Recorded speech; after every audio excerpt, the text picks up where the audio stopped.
What if one of the oldest civilizations on Earth is barely a footnote in your history book?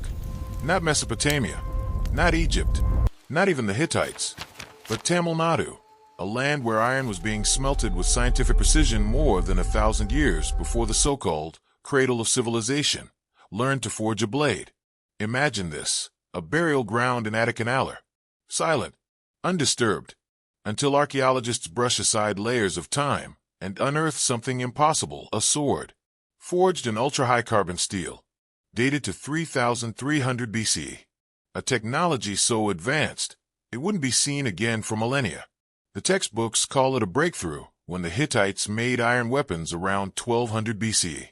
But here, in the humid soil of South India, they weren't just making iron, they were mastering it, with furnaces hot enough to melt through history, and tools shaped with intention, symmetry, and soul. Who were these people? They weren't emperors in gold-plated thrones, carving edicts into stone. They were quiet innovators, farmers, blacksmiths, traders, building not monuments to ego, but tools for survival. Weapons, yes, but also chisels, arrowheads, farming blades. Left not in museums, but in graves, as if the dead carried their legacy in iron. And yet their story is missing, skipped, rewritten, overshadowed by northern narratives that claim the title of first. But the carbon doesn't lie. The timelines don't bend. So why does the world still ask where Indian civilization began, when Tamil Nadu may have already been burning with brilliance centuries before the rest? This isn't just an archaeological twist, it's an identity fracture. A people reduced to a region, a history reduced to a whisper. And it begs the question, if they had steel before the Hittites, if their furnaces glowed while other cultures still slept, then what else have we missed? What else lies buried beneath this land? Because this is just the beginning. But how far back does this legacy really go? There's something buried in the soil of Tamil Nadu, something that shouldn't be there. A furnace, hardened slag fused to its walls, ash-stained white from heat that once reached unthinkable temperatures, and near it a grave, then another, then hundreds. Inside them, tools, weapons, blades, iron, not as relic, but as routine. Long before Mesopotamia, before Anatolia, before the world believed iron had even been born. Kodumanal, a name unknown to most.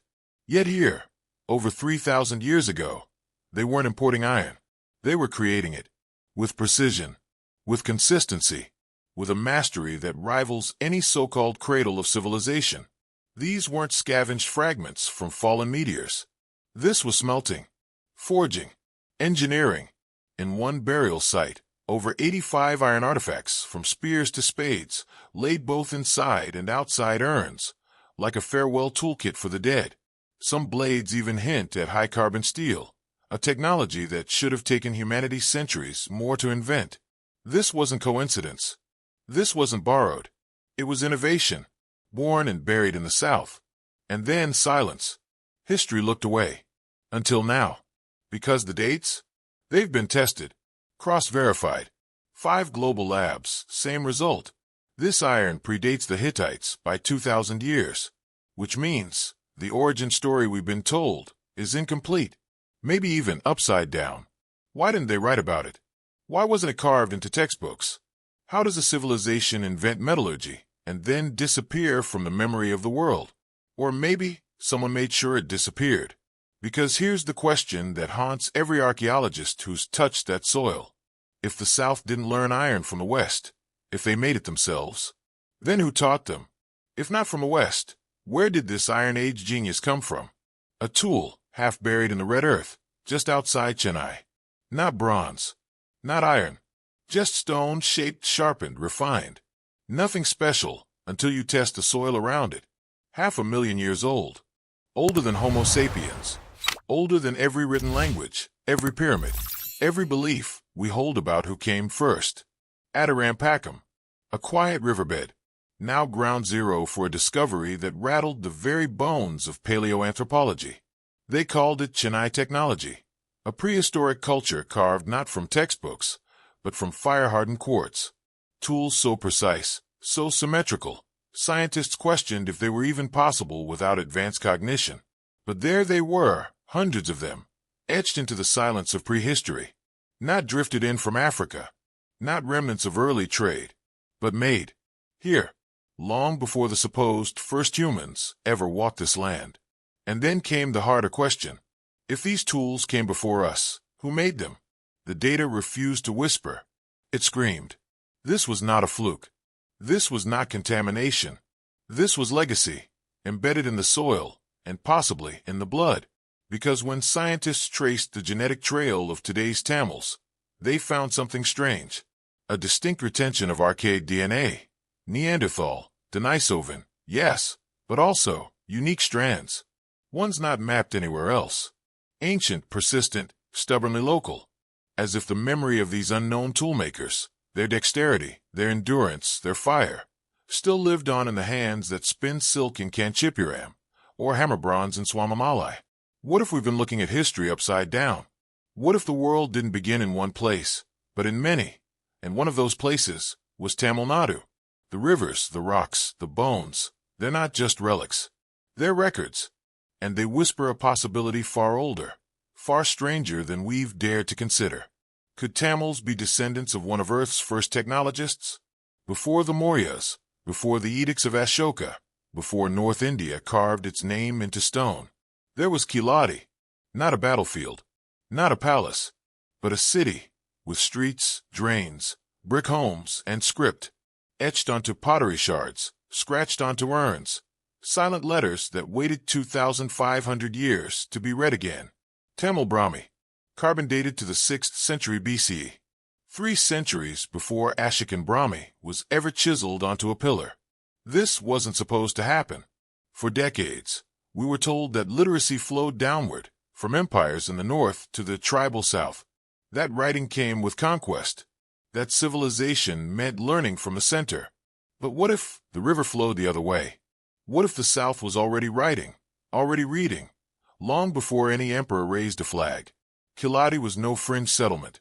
It was urban, industrial, literate, merchants, smiths, poets, all leaving behind marks, names, labels, not in Sanskrit, not in Prakrit, but in a language still spoken today, Tamil. And then came Rajavelu's theory, controversial, disruptive, unflinchingly local. That it wasn't Ashokan Brahmi that birthed the South script. It was Tamilai that seeded the Norths. That monks and merchants, encountering Tamil traders, borrowed their script, modified it, made it theirs. Not conquest, contact, not inheritance, imitation. And that graffiti on ancient Tamil pottery, it wasn't primitive scribble. It was the prototype, the blueprint. Every letter a rebellion against historical silence.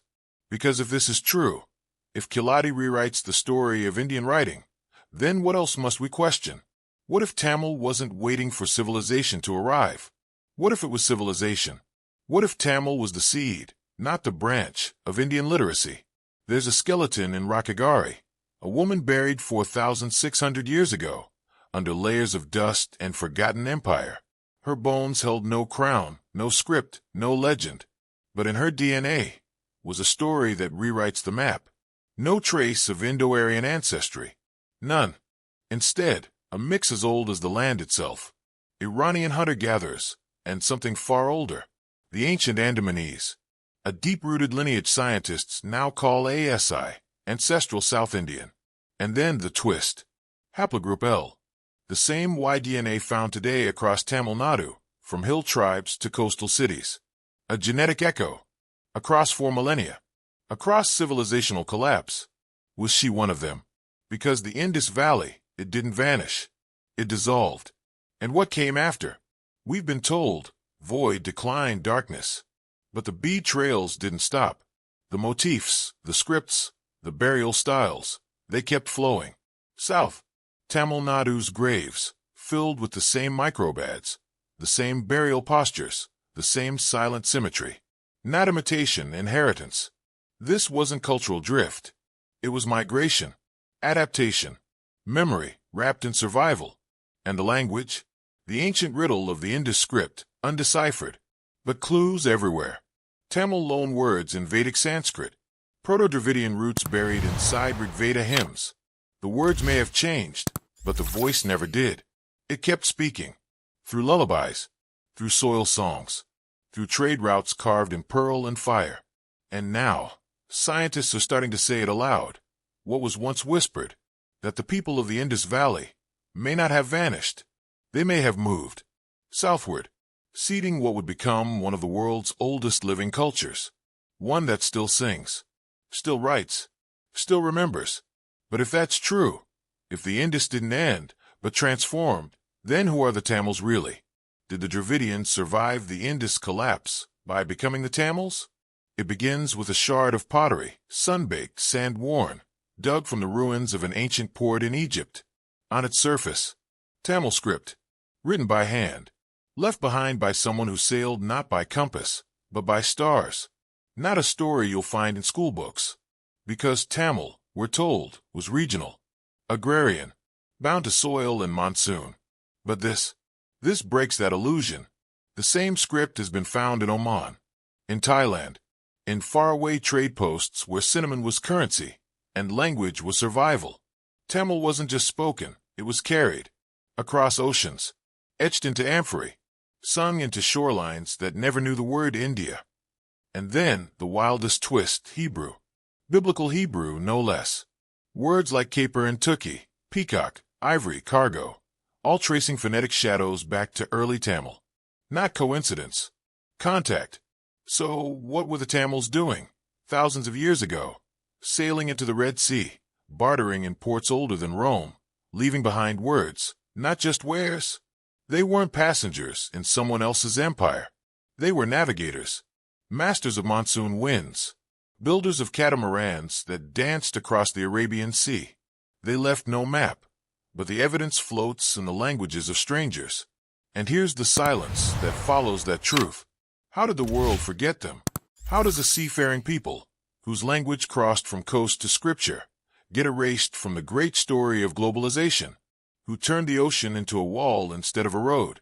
Because if Tamil was spoken in the markets of Memphis, if it whispered into the vocabulary of kings and caravans, then the world owes a question, not just about trade, not just about ships, but about why we were told they stayed landlocked, why they were written as farmers, not founders of maritime memory. And it leads to the bigger wound, the one every historian must face. But how could an island of traders remain invisible in world history? Two flags, two languages, two peoples locked in conflict for decades. But beneath the banners and the bloodshed, a secret. Sri Lankan Tamils and Sinhalese share the same genetic roots. Not just overlap, profound similarity. Not a theory, not a metaphor, but cold, cellular truth, mapped across 500,000 mutations, traced back to a migration nearly 2,500 years ago. Both groups, one from South India, the other from the western coast, arrived in Sri Lanka around the same time. Not as enemies, as settlers, neighbors, builders of the same soil. Their genomes tell a story their history books don't. They carry the same West Indian markers, the same faint signatures of Maratha influence, twists of DNA that speak of fusion, not fracture. And yet, they grew apart. Wars were waged, borders were drawn, languages became lines in the sand, and over time, identity hardened into walls. But science doesn't obey walls. In the labs, the blood doesn't lie. It points to a past where stories weren't yet split into sides. And that's what makes it painful. Because all the loss, all the division, might have happened between cousins. It's not just a genetic anomaly. It's a mirror. One that forces us to ask, how many of our enemies look just like us on the inside? How many nations were carved from forgetting? And if DNA remembers what politics wants us to erase, what else are we wrong about? What else have we misread about ethnic origins? There are ancestors we remember and ancestors we've forgotten. Then there are the ones we never even knew we carried. Not through story, not through script, but through blood. Inside the cells of modern Indians, especially Tamils, scientists found something extraordinary. Traces of Neanderthal DNA. That part's expected. But then a twist. Over 90% of the world's Neanderthal genetic variation is found in India. Not Europe. Not the Middle East. Here. And that's not all. Fragments of Denisovan ancestry from a long-lost hominin species in Asia appear too.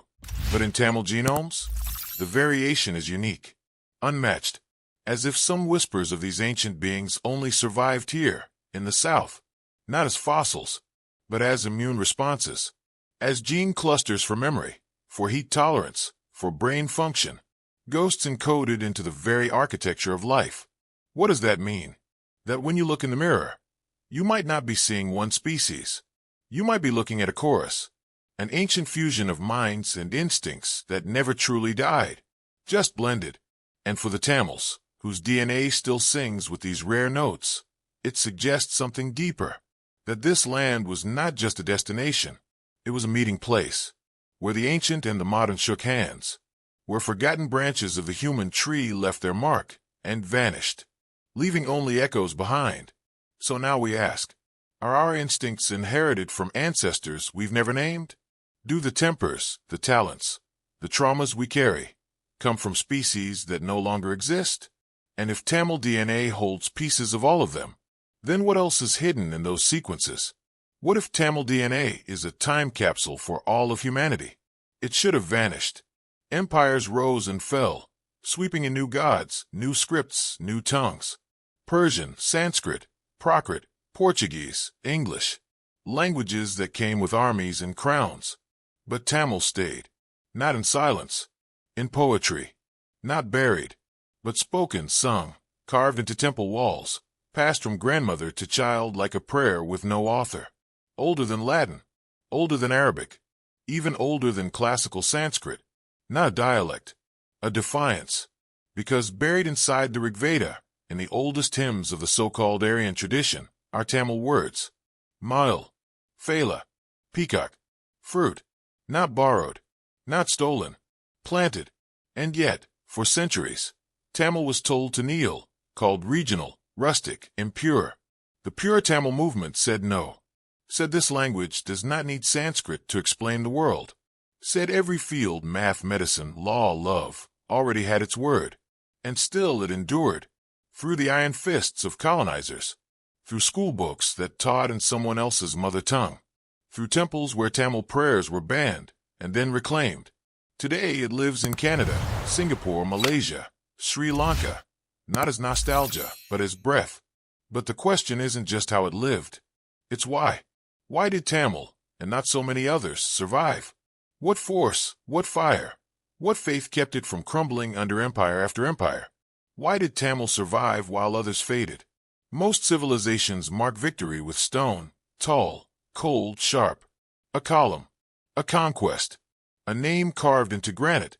But in ancient Tamilakam, they planted water, not swords, springs. After war, they didn't raise a Jayastambam, a monument to death. They built a Jalastambam, a monument to life. A pillar marking a new water source, dug by hand, offered to the people. Victory meant survival, not domination. And the land remembered. In Sangam literature, written 2,000 years ago, there are not just forests. There are 100 named trees, 120 types of land, 50 kinds of water, rivers, ponds, mist, underground springs, each with its own word, its own emotion. Every poem, mapped to a season, a soil, a mood. If lovers were meeting in secret, it had to be near a flowering Kurinji. If a warrior grieved, the dry plain spoke his sorrow. Ecology wasn't background. It was language, culture, law. Even the Thirukkural, one of the most translated ethical texts on earth, begins not with heaven or kings, but with rain. It says, without water, there's no harvest. Without harvest, no people. Without people, no nation. This wasn't sentiment. It was system. Tamils encoded sustainability not in policy, but in poetry. No carbon footprint charts. No treaties. Just a worldview that saw the soil as sacred, and the future as something to be protected in the present. Today, we call it climate change. Back then, they called it wisdom. But if this was a civilization that measured power by how much it gave back, not how much it took, then maybe the question isn't how ancient they were. Maybe the question is how far ahead. What if ancient Tamil culture held the blueprint for surviving the future? Kodumanal, a quiet village in Tamil Nadu, until spades struck something that breathed no more, but had never truly gone silent. Thousands of urns, perfectly sealed. Some with bones curled like infants. Others with tools, beads, weapons, fragments of a story still untold. And inside those bones, untouched DNA. Not statues, not scriptures, but the raw code of identity waiting. For centuries, these remains sat in museum corners, labeled, catalogued, ignored. But now the wait is over. At Madurai Kamaraj University, behind sterile glass and humming machines, scientists are beginning what might be the most important excavation of all. Not of soil, but of memory. Inside those test tubes lies the power to redraw timelines, to confirm or confront what we think we know about caste, about language, about who really came from where.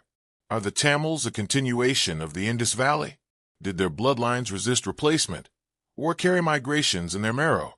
Could a single fragment, a tooth, a rib, a tiny loop of ancient DNA, connect the fishermen of Korkai to the bead makers of Harappa? Every sequence they run is a resurrection. Every match a revolution. Because this isn't mythology. This isn't oral tradition. It's genetics. And it doesn't care about borders, or textbooks, or pride. It only reveals. And if these bones, these thousands of silent witnesses, carry the proof of a civilization far older, far more central than the world ever imagined, then we aren't just telling Tamil history anymore. We're rewriting world history. So now we ask the final question. What if the oldest truths about humanity are still buried under Tamil soil?